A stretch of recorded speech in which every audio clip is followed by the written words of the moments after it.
Hare Krishna, Hare Krishna, Krishna Krishna, Hare Hare, Hare Rama, Hare Rama, Rama Rama, Hare Hare, Hare Krishna.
Radha-Krishna, Bhaktivedanta Swami Prabhupada, Ananta Kota Vaishnavrinda ki, Namachar Shalidas Thakur ki jai, Shri Shri Gauranitai ki jai, Shri Shri Jagannath Baladev Subhadra ki jai, Shri Giriraj Maharaj ki, Shri Radhalandhanishwara ki, Grantaraj Srimad Bhagavatam ki, Namaha Sankirtan ki, Hatmadanga ki jai, Gaura Premanande.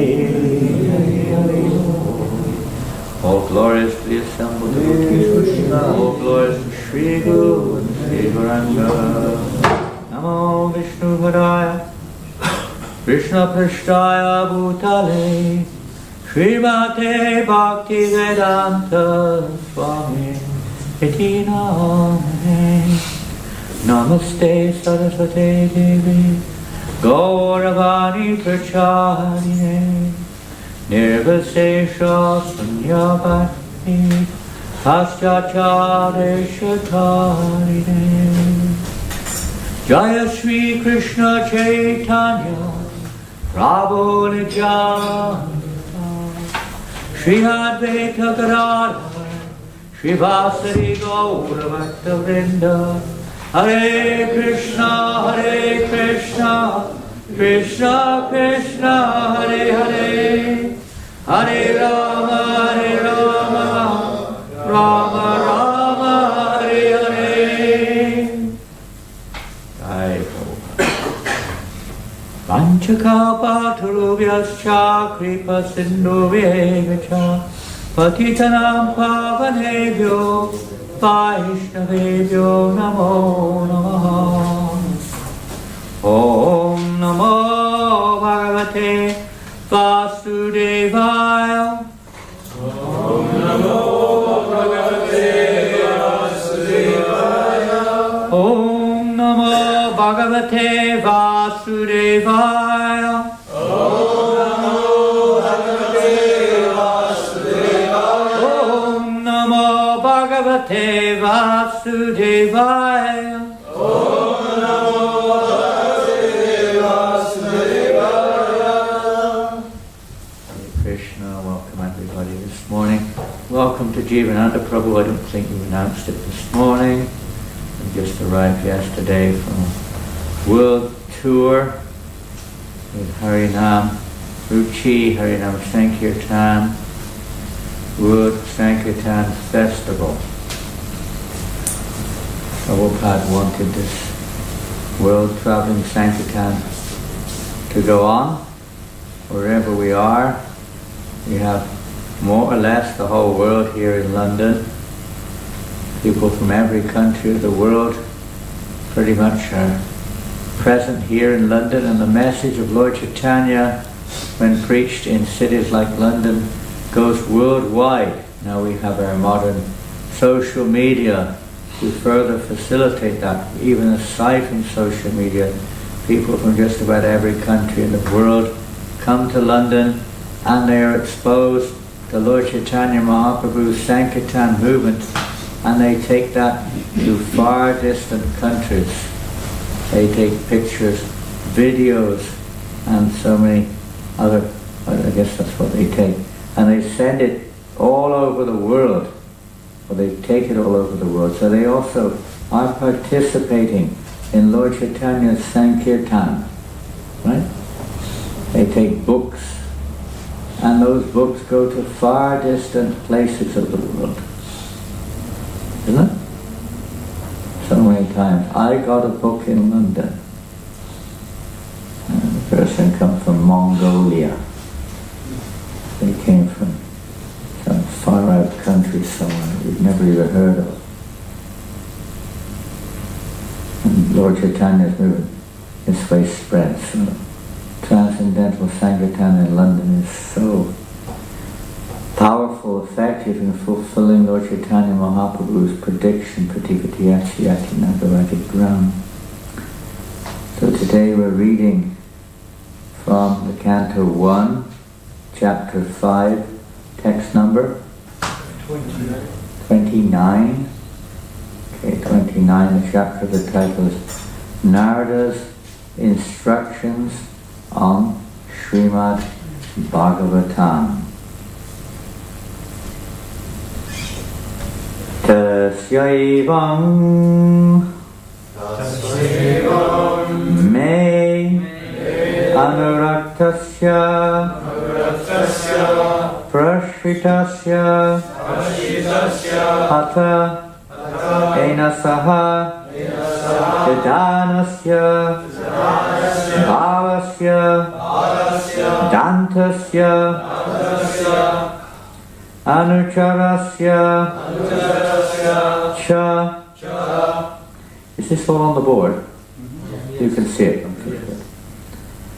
Tasyaivam me naraktasya pashritasya hatena saha.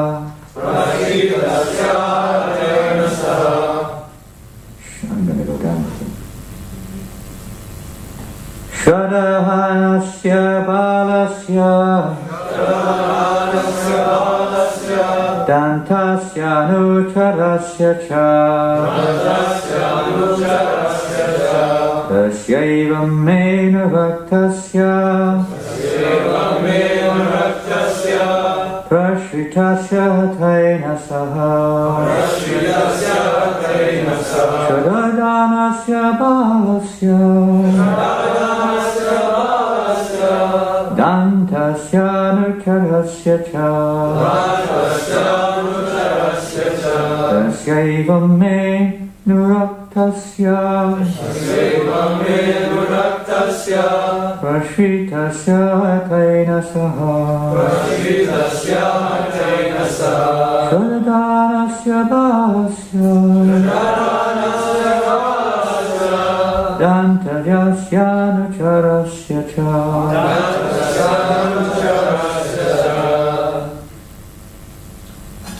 Tasyaiva me anuraktasya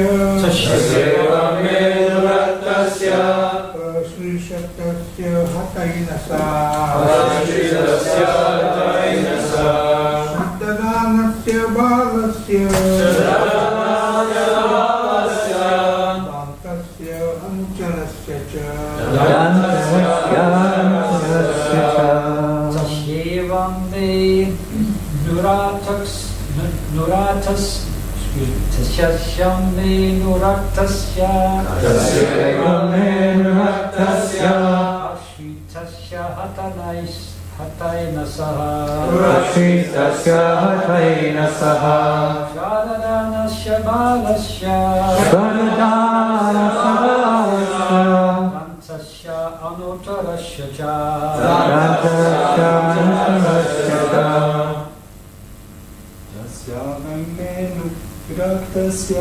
Tasya evam menu raktasya Prashitasya hatayna saha Shradanasya balasya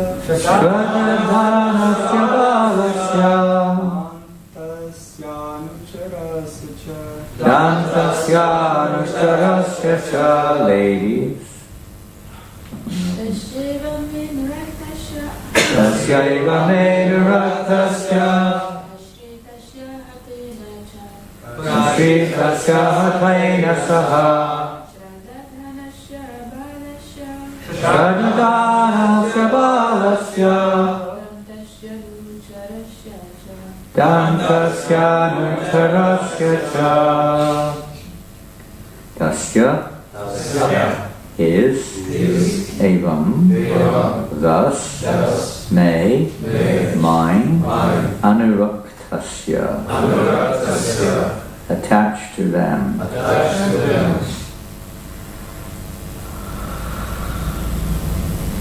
Prashritasya, obediently, hata, freed from, inasaha, sins, Shradanasya, of the faithful, Balasya, of the boy, Dantasya, subjugated, Anucharasya, strictly following the instructions, Cha, and, translation and purport by Srila Prabhupada. Narada Muni is speaking. I was very much attached to those sages. I was gentle in behavior, and all my sins were eradicated in their service. In my heart, I had strong faith in them. I had subjugated the senses, and I was strictly following them with body and mind.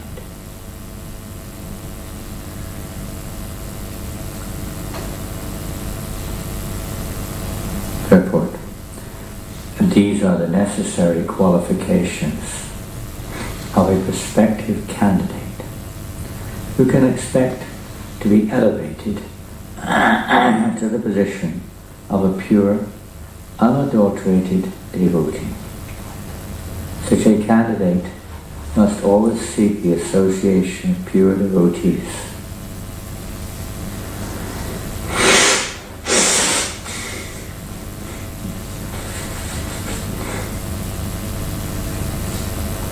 One should not be misled by a pseudo-devotee. He himself must be plain and gentle to receive the instructions of such a pure devotee. A pure devotee is a completely surrendered soul unto the personality of Godhead. He knows the personality of Godhead as the supreme proprietor, and all others as his servitors. And by the association of pure devotees only, one can get rid of all sins accumulated by mundane association. A neophyte devotee must faithfully serve the pure devotee, and he should be very much obedient and strictly follow the instructions. These are the signs of a devotee who is determined to achieve success even in the existing duration of life. End of the purport. But this purport never ends. This is the summarization of the essential feature spiritual life.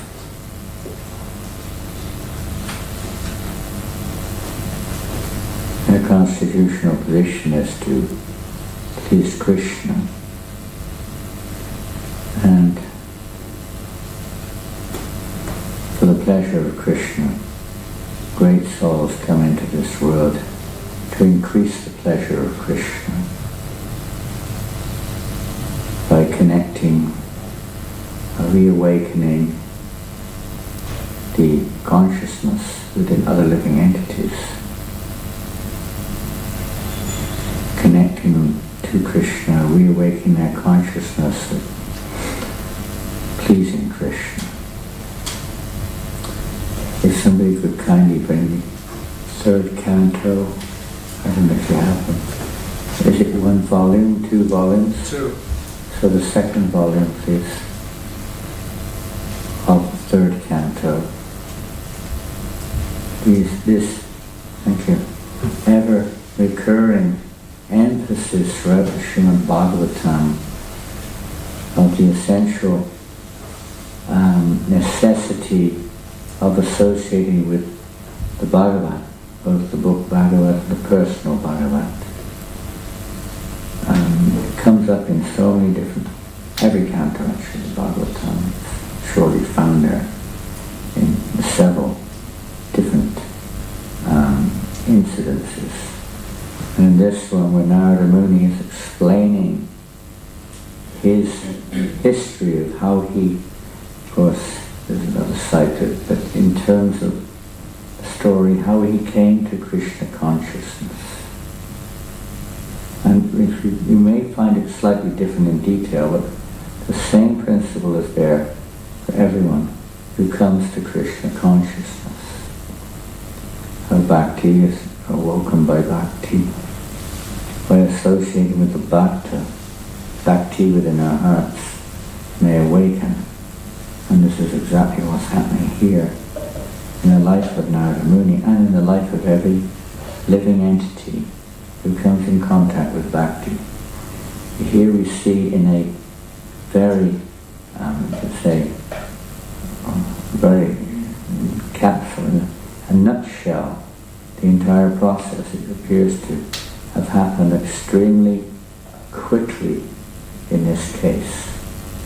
Because Narada Muni is not an ordinary living entity. But the awakening of our dormant, here the word is mentioned, anuraktasya, attachment to them.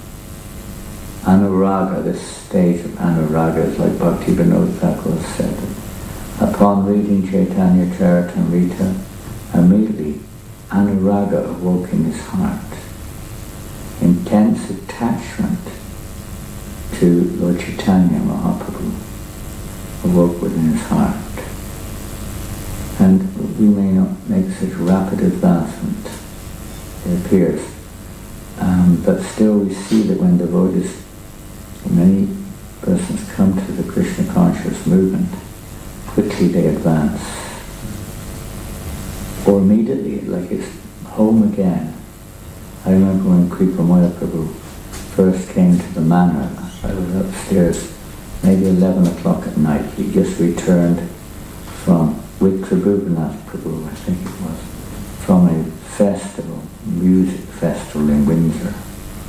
He was a young boy, maybe 16, 17 years old. And when he arrived, he came up the stairs, and in those days the manor wasn't exactly as, you could say, as, what's the word? Well decorated, I don't know the word. Huh? Opulent would be one word. Ornamented. Ornamented, okay, something like that, as it is now. It was a little bit rough. But he immediately said, he was just looking around as if he'd woken up from a long dream or something. And he was looking around and he said, wow, this is home. He just, after a very long journey, he returned to home again. As the man in Bhagavatam describes that. Just like that, when after a very long journey, a man comes back home and feels great relief. A great relief from the struggle to find oneself. And this is evoked by the association of pure devotees. It may be presented by others, but it comes from pure devotees of the Lord. Srila Prabhupada has created this opportunity to oasis, like an oasis in the desert, to give people a chance to associate and have a transformation. It's not a mechanical process, in fact. It does depend on the living entities taking that opportunity also. There's free will there. It's not just an automatic mechanical event. Although the seed will be planted, it may not grow as and until good fortune, as well as the free will of the living entity, good fortune and the mercy of the devotees, and the Lord, and the free will of the living entity to take that good fortune. But the seed is planted. It's a matter of time before it grows. So Narada Muni is explaining, as we see in the second chapter of this volume, Shraddanasya, the same word is mentioned here, Shraddanasya, exactly the same word in this verse, Shraddanasya. What does Shraddanasya mean? It's probably on the board. Faithful. Of the faithful, exactly. So if you look back, you'll see the second chapter, the very famous verse, Shraddanasya. In the case of Shraddanasya, however, in the second chapter, text 16, is interesting. It describes here, or the word for word says, with care and attention. Interesting. And in this verse, Shraddanasya is translated as of the faithful. So there must be a connection between the two. If we have faith, strong faith, faith means complete faith, not just some passing faith. If we have complete faith, then we will hear with care and attention. And it's interesting, because if someone other we can hear with care and attention, of course, faith will also grow. They're simultaneously growing. Care and attention, this is the secret to cure the ills. We say ills, to cure the heart of its diseased condition.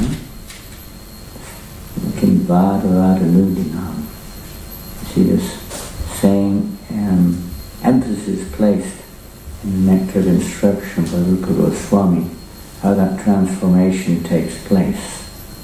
We may have jaundice-like senses, and we don't taste devotional service for what it is. It's relative to our condition. We accept or reject individuals, the practice of service, and so on, according to our condition, not according to what it is. We judge it through our imperfect senses, perverted perspective. But by careful hearing and chanting, the imperfect means of perception can be purified, just like if some of us are wearing spectacles. I'm going to the optician this morning. Krishna Vision. Called Krishna Vision, that's the name of the optician. And yes, we want Krishna Vision.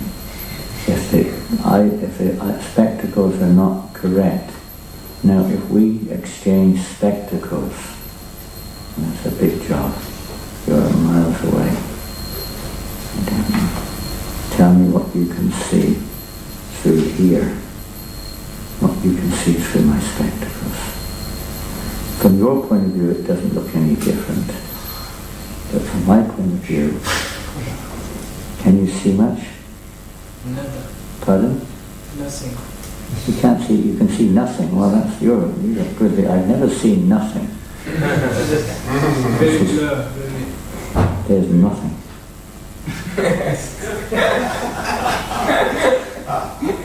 I can see, and I'm not too bad. I can see, I know who you are. So if I didn't know who you were, I probably wouldn't be able to tell for sure. It's a kind of blur, you know. Maybe you're seeing worse than me, I think. I don't know what you're seeing. I can't see what you're seeing. I only see what I see, and I think what I see is what it is. But if I put your glasses on, it becomes different. The object's the same, but we're seeing it differently. So that is what has to be cleansed. It's not the object nor the seer exactly. It's the consciousness through which we perceive, through which we judge, through which we conclude. And so the consciousness, the living entity, perceptive faculties have to be cleansed. And then when we have dirty water when it's clean, it's a delight, isn't it? To look sometimes you go to the ocean and you look into the water. Isn't it a delight if the water is crystal clear? And it depends what's in the bottom of the water. Nowadays it might be garbage, I don't know what's down there. But when you see beautiful coral reefs, colourful fishes, rocks and sand down below, it's a delight. You want to go down there. You're attracted. But if you look in there, it's just like oil, slimy oil on the top and dirt and garbage floating on the surface. You don't want to go there. You can't see anything. It's all murky. Yuck. So our vision of the truth right now is murky. There's garbage there. I don't see anything. I don't see your God. I don't see anything but a stone. Sometimes people may think you're seeing a stone.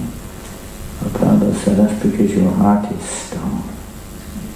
When you have a stone-like heart, you'll see stone. And your consciousness is like stone. So to change that, by careful hearing and chanting from the right source.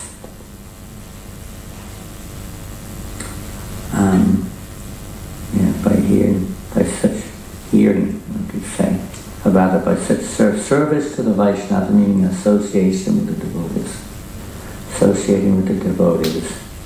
And the more we associate, of course, in a way which is favorable, by the mercy of the Lord, one gets an attraction more and more for hearing about Him.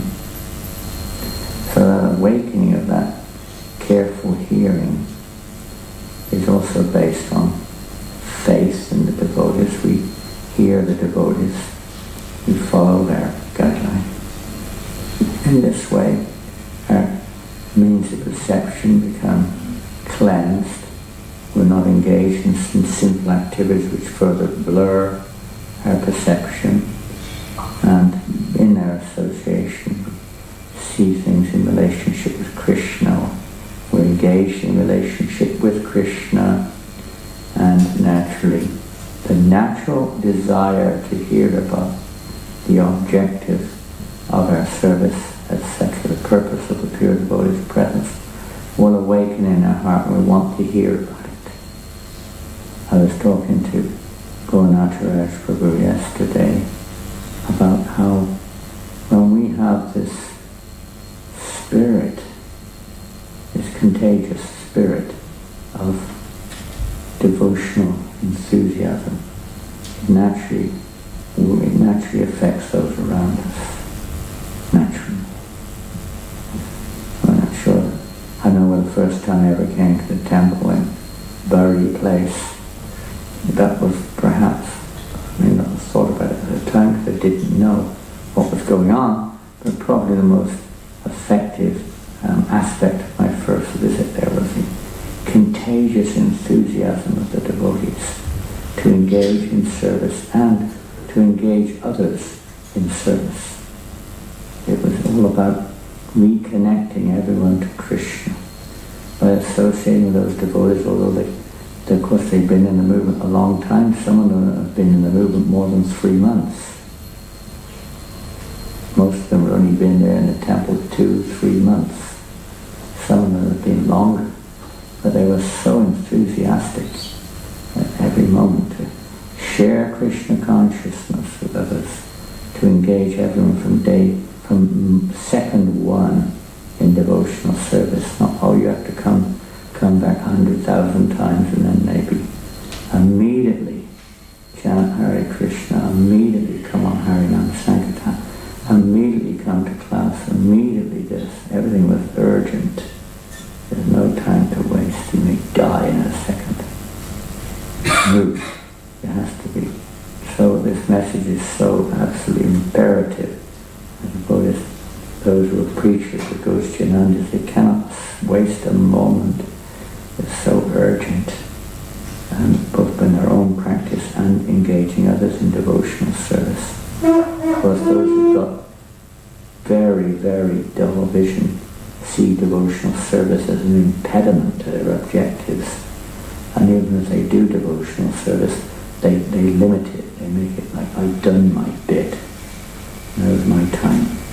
I did my hour or two. Okay, they're lucky. But devotional service is not some thing we do at the weekend or something we do on the sideline. Piety and pious thing. It's not. It's the eternal constitution of the soul.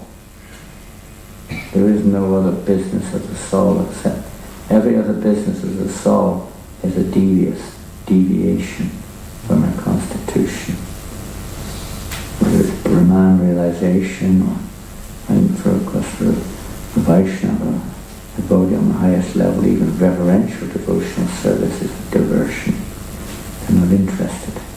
At their stage we have to, let's say, practice in that mood to develop, this, as Prabhupada says here, the necessary qualifications of a prospective candidate. Often we hear about the characteristics of the Guru, and that's the one that most people emphasize more and more and more and try to find fault at every opportunity. But that's a sure sign we will never advance in Krishna consciousness. We remain ever fault finders. Here we have the main emphasis, and even we see Rupa Goswami in the Nectar of Devotion, more emphasis is placed upon the qualification of the prospective disciple rather than the Guru. We have to look at ourselves rather than look at the faults of others and see how eligible are we. Are we gentle in behavior? Are our sins eradicated by serving those devotees? We have strong faith in them? Are we attached to the devotees? Have we subjugated our senses? Are we strictly following? These are the characteristics as we see in the Nectar of Devotion of the practical application of devotional service. We have to look at our own hearts, our own motives. Otherwise, what are we seeing? We're just seeing through our dirty consciousness. So what else can we expect to see except for dirt? So if a neophyte devotee must faithfully serve these pure devotees. Now this is very nicely explained in the third canto of Srimad Bhagavatam, chapter 25, famous chapter. It's called The Glories of Devotional Service. And I'll just pop back a little bit.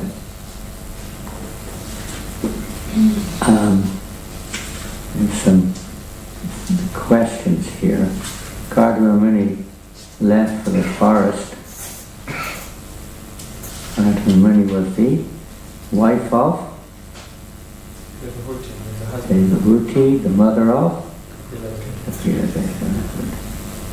So she is now saying, I am very sick of the disturbance caused by my material senses.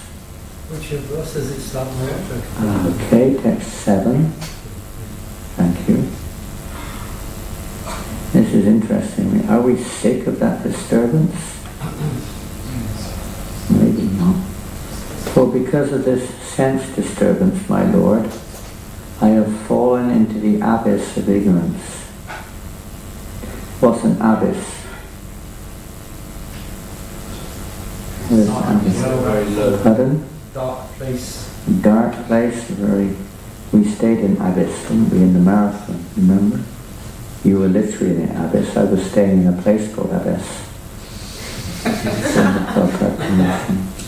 And the brahmacharis were literally staying in an abyss. You wouldn't believe where they were staying. Right, Radha-Krishna was there for most of the time.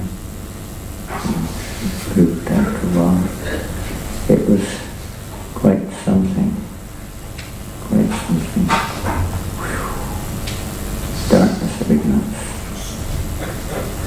And we stayed there. It was a good incentive to get out on Sankirtan.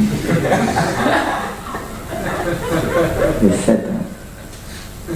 You couldn't stay there during the day anyway. It was like staying in a, I don't know, staying in a turbojet engine or something.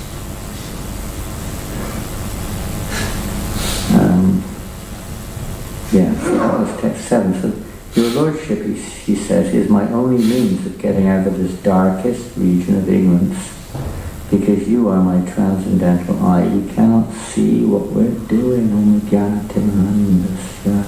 Krishna Master opens our eyes. He can see. You have to see through Shastra, Guru Shastra, Shastra Chakshus. The Guru gives us the ability to be able to see through Shastra. Otherwise we'll see the Shastras were perverted eyes, and many times we do that. We've got a perverted agenda, a perverted idea, and we take verses left, right and center to try to justify our perverse perspective of Krishna consciousness. And as pure devotees, they help us to understand the proper application of the Shastric directions. You are my transcendental eye, which by your mercy only I have attained after many, many births. You are the Supreme Lord, the origin of the Supreme Lord. You have arisen to disseminate the origin and Supreme Lord of all living entities.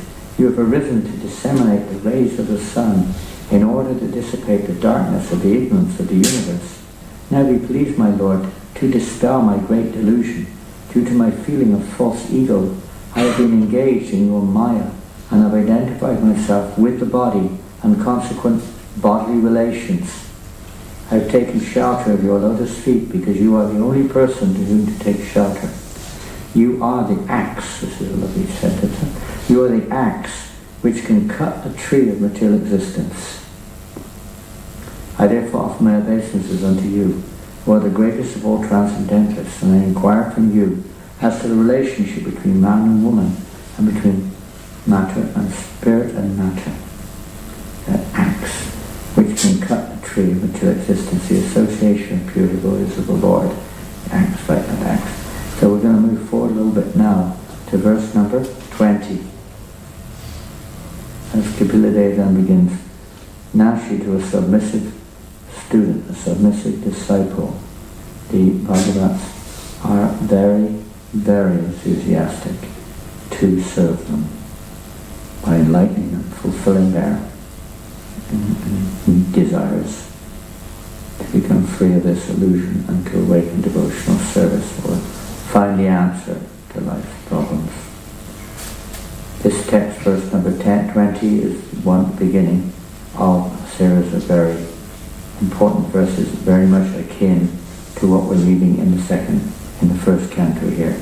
Every learned man, and I think some of you know this verse. How many of you know this verse? Maybe if you've studied Bhakti Shastri, or maybe not Bhakti Shastri, Bhakti Vaibhav, probably you have probably learned this verse.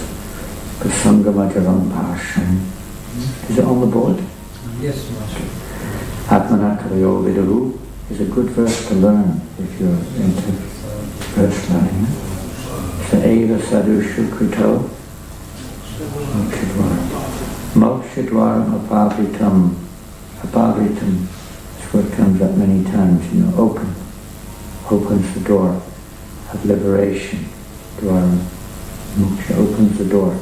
Every learned man knows very well that attachment for the material is the greatest entanglement of the spirit soul. But that same attachment, when applied to the self-realized devotees, opens the door of liberation. One has to become attached to the pure devotees of the Lord. Not just in sentiment, one, maybe a good start. That's not the complete meaning. To become attached to them, to follow them, to accept submissively their directions, like that, have firm faith. There's in Guru Nishya's firm faith in the pure devotees of the Lord, Sadhu Nishya, and his Prabhupada emphasized many again times this was like the key of his success, that he had implicit faith in the instruction of his spiritual master, based on just by devotion, but based upon the instruction of Vishwanath Chakravarti Thakur. The instruction of my spiritual master is both my sadhana and my sadhya, my practice as well as my goal. It's not just a practice, but it is an eternal principle. It's my goal to always please or serve my spiritual master in his service to the Lord. That's the goal of life, perfection of life. Everything will come, and a very important purpose when we time to read.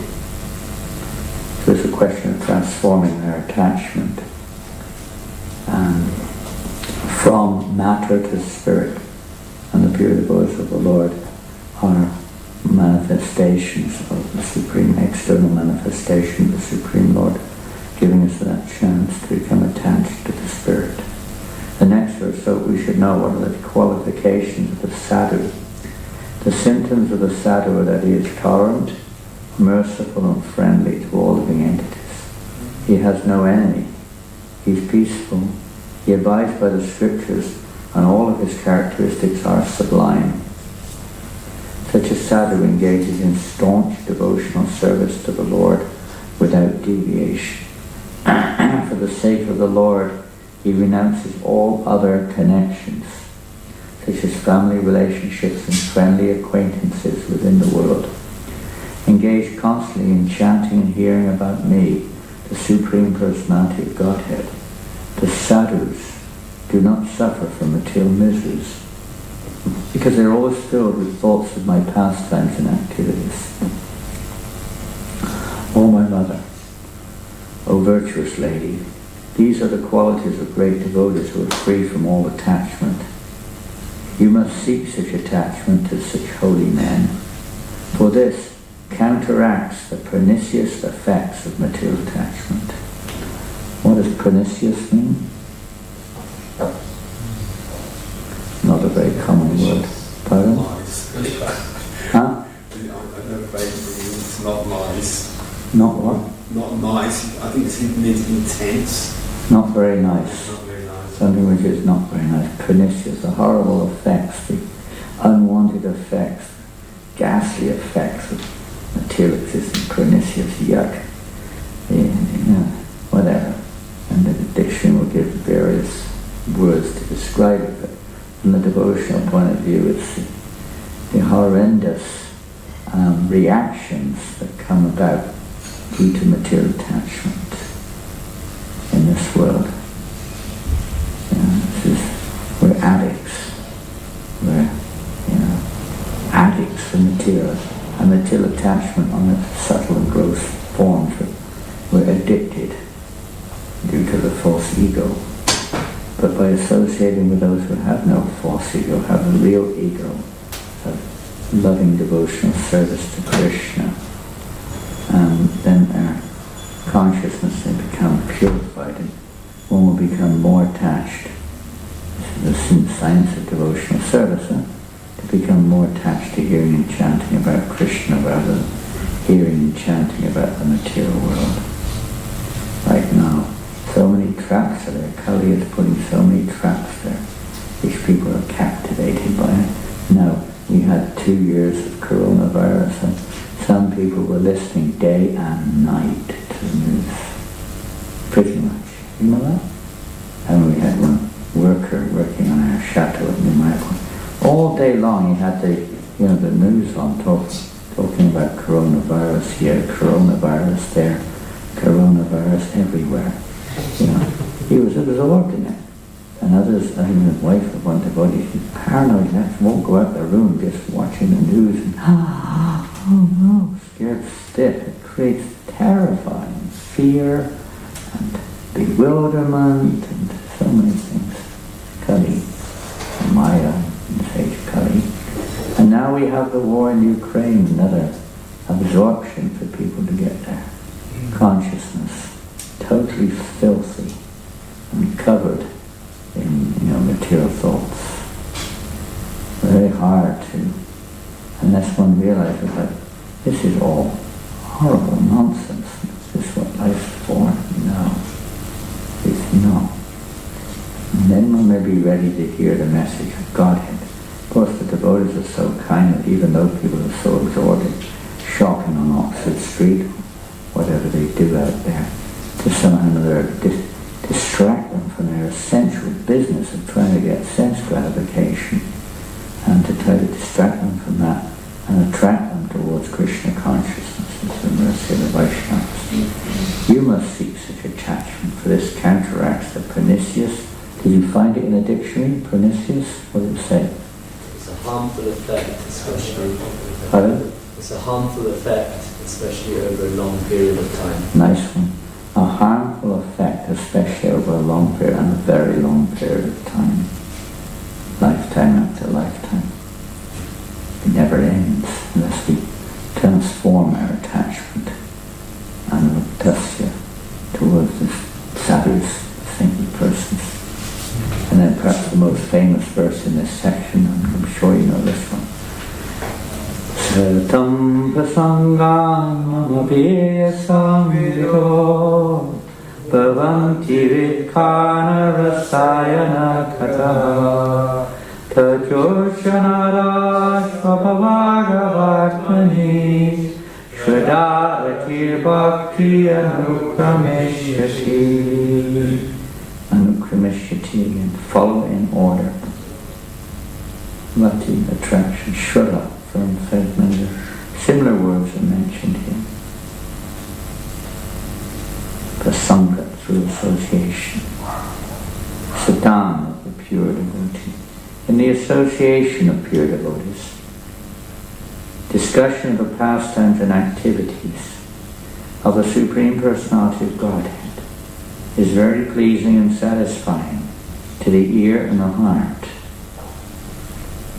By cultivating such knowledge, one gradually becomes advanced on the path of liberation, and therefore he is freed, and his attraction becomes fixed.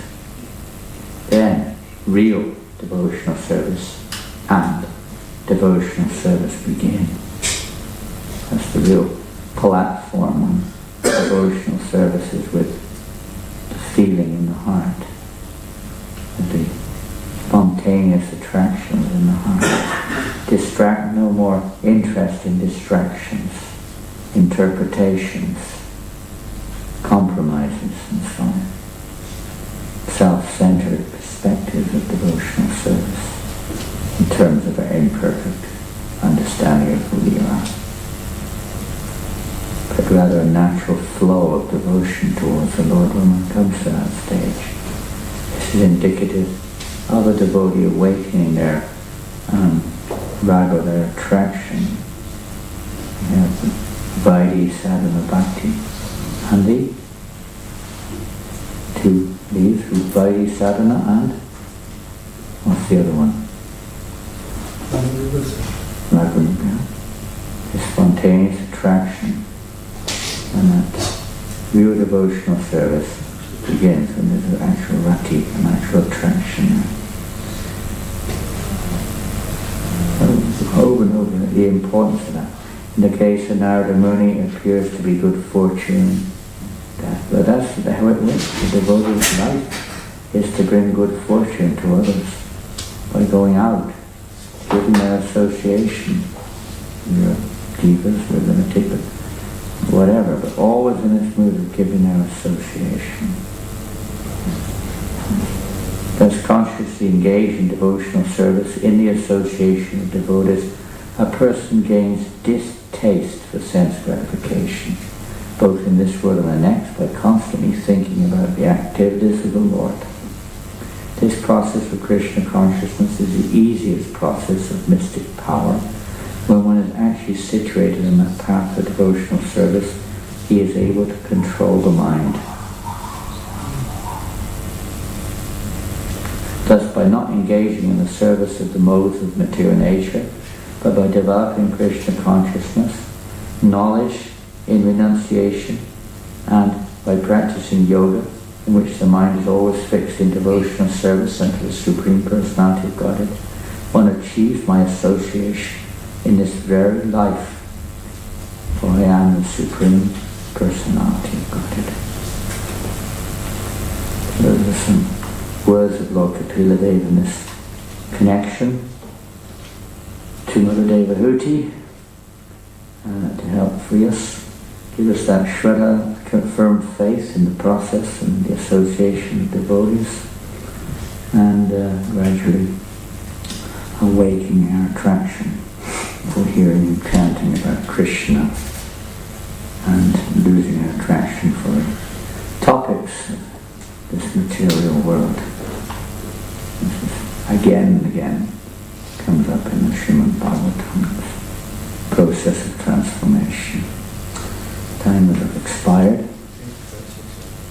Yeah, it's 8:30, so any questions? Haribol? Right. Yes. So I was just wondering, Maharaj, when if we don't have that, that means by following the instruction, if we develop, so by paying attention to the details on how to follow an instruction that's been given, then if we don't have so much attachment to the devotees or to the spiritual master, but somehow by trying to follow the instructions, then will that also give us more attachment to the spiritual master and to the devotees, even if we don't necessarily connect and we don't have that vision. If I get you right, if you have some attachment to following, even though you don't have necessarily a feeling in your heart of attachment to the Lord or the spiritual master, is that what you were saying? Yeah. Would that also help us to connect? Or With by following the instruction and like with following or without? With following? With following, yeah. With following. Yeah. Will it have the effect?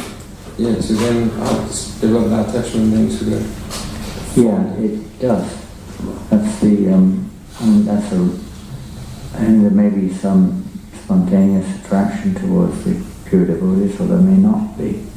In the initial stage, there may be some sentiment, there may be some theoretical, let's say, words, statements and so on made, but a genuine attachment may not be there. But that genuine attachment, Prabhupada says, it's like a young girl.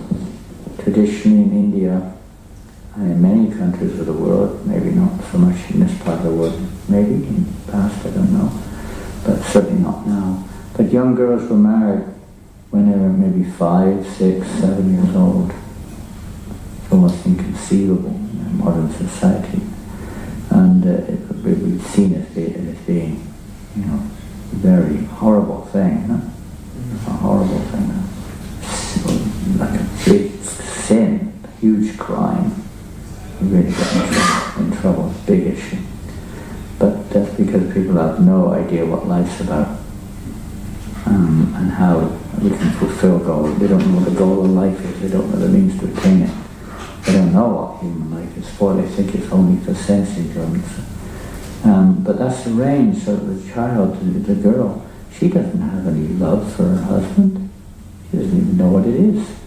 But she develops, it grows because she knows, this is my husband, my duty is to, maybe at that age not much going on, maybe occasionally a little service is going on. She gradually develops the mood of service to her husband. And when the right time comes and she reaches a certain age, it manifests in terms of intense attachment and what in the material world we call love for her husband. It grows like that. So the same thing in devotional service. When one is fortunate enough to have the opportunity, it's not a speculation, it's given by the pure devotees to the degree that we're fortunate enough to take that to heart. And there has to be faith, whether it's direct or indirect. There's faith in the pure devotee by taking shelter of their instructions. The instruction of the spiritual master is the secret, is the main way that we develop by following the instructions of the spiritual master, is the Vapu and Vani. To understand the Vapu, or the personality of the spiritual master, the process is to go through service, through Vani. It's not just some sentiment about, either repeating things in Shastra or what we heard, or just putting on a show, or whatever. Maybe it's a realistic awakening within the heart. Why? And who is the spiritual master? It's not just a person of the material world whom we can see with our mundane eyes. The senses become purified by service, by following their instruction.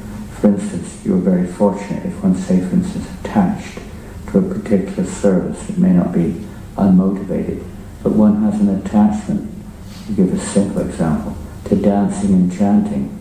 And if we dance and chant under the guidelines or the guidance of a pure devoted Lord, then one's sure to make progress towards the ultimate goal. When we wake up, it's not just about a show or doing what we like, but because it's coming through the parampara, it's coming from a transcendental source, unknowingly even, that one will be very fortunate, whatever it may be, whatever service it is, it has that effect of purifying that consciousness, and we can see properly. But it may not be in the beginning that we have, for whatever reason. I know when I came to the Hare-Krishna, I didn't even understand Prabhupada was, the spiritual master, anything. It wasn't anything. It was later on that it kind of became more obvious that this was all the mercy coming through Srila Prabhupada. In the beginning, it was just something that I really liked, and I liked the devotees, and I liked the chanting, and the prasadam, and the this and the that, and we just had to do it. And then it became clear that this was, something more than just doing what we like. It was actually a connection through the pure devotee of the Lord. Everything depended on His mercy.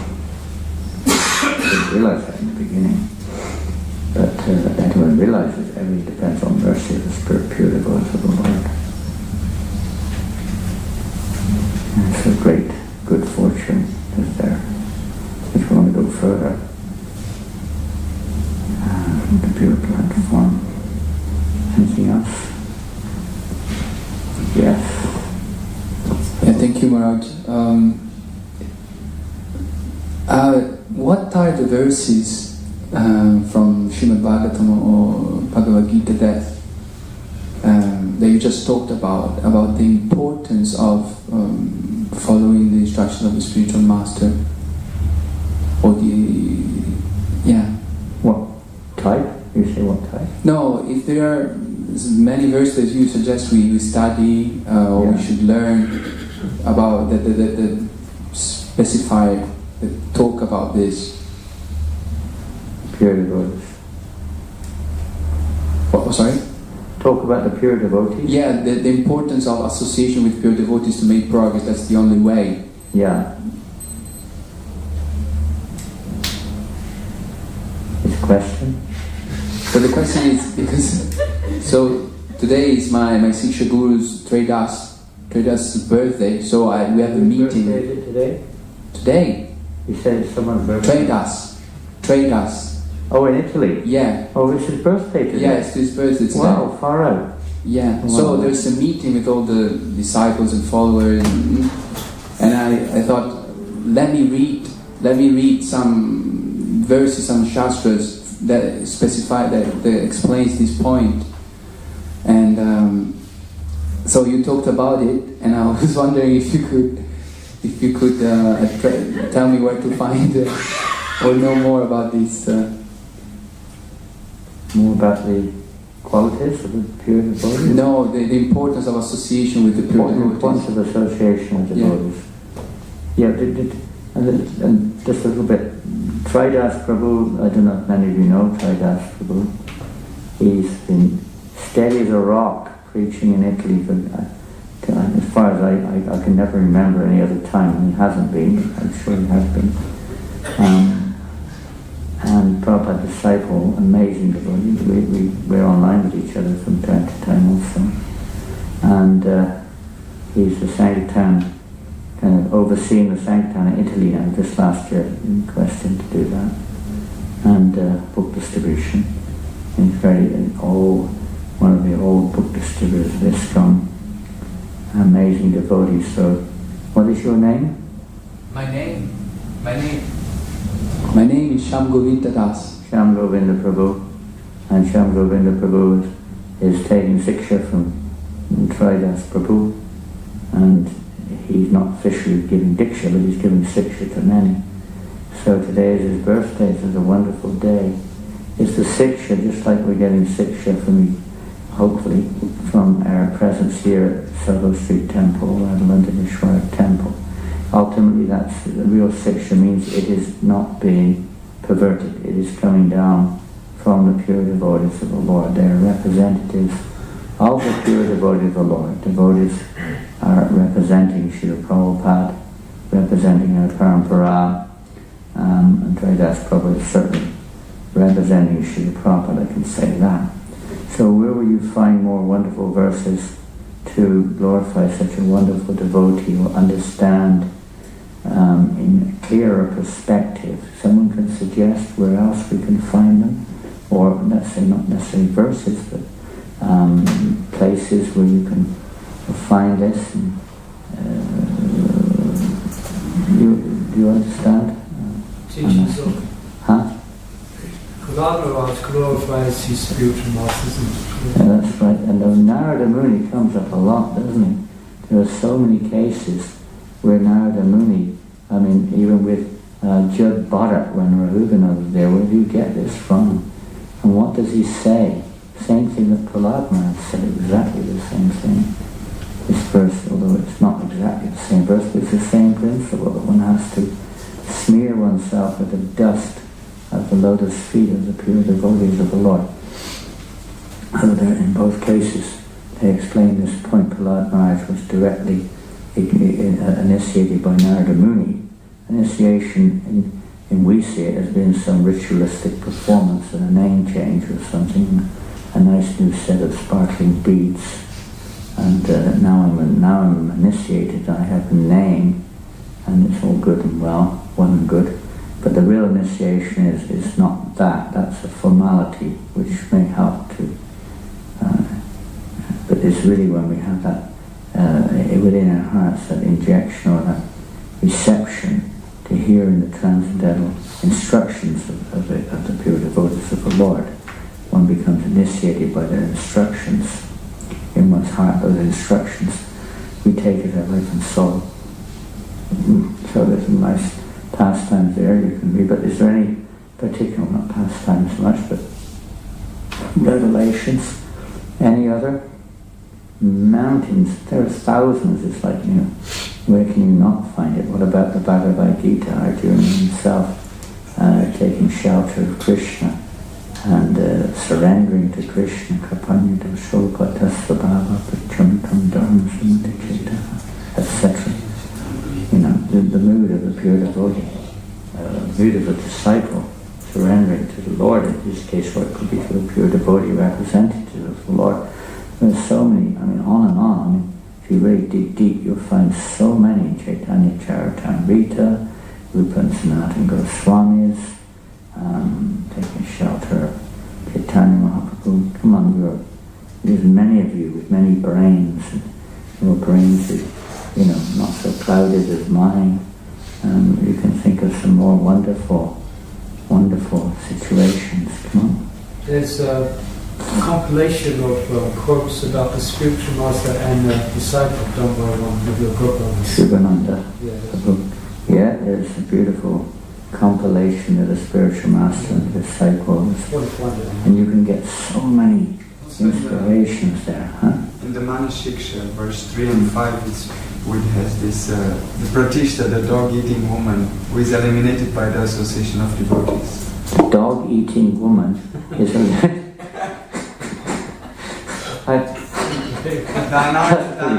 pretty graphic statement. I don't see many dog-eating women around. Well, sitting in the house. Huh? That's the personification of Pratishta. A Pratishta. And everybody knows what Pratishta is. Right? Yeah, Pratishta. Prestige is false understanding of who we are and looking to be, recognized and honored and worshipped and so on. Loving and all these things that are likened to a dog-eating woman. No, please don't take it wrong, ladies. It's not a slant there. It's just a description given in Manashiksha by Raghunath Das Goswami of the state of our consciousness. So the proper associate, everything is countered by even offensive chanting is countered by proper association, chanting in the association of devotees, those who are not offensive anyway. You have to search out an association. So you search it out today. Yeah. Shambhavinda in the Shastras, you search it out. You have to, it's a great exercise to search it out. You're meant to be looking for that association. And if you can't, we may not be so advanced to see it so deeply in our Sangha here, but you search it out in the Shastras. Anything else?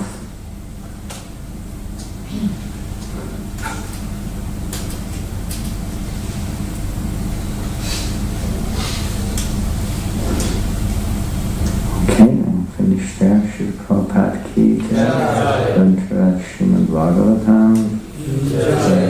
Gaur Premanandi. Goswami Maharaj ki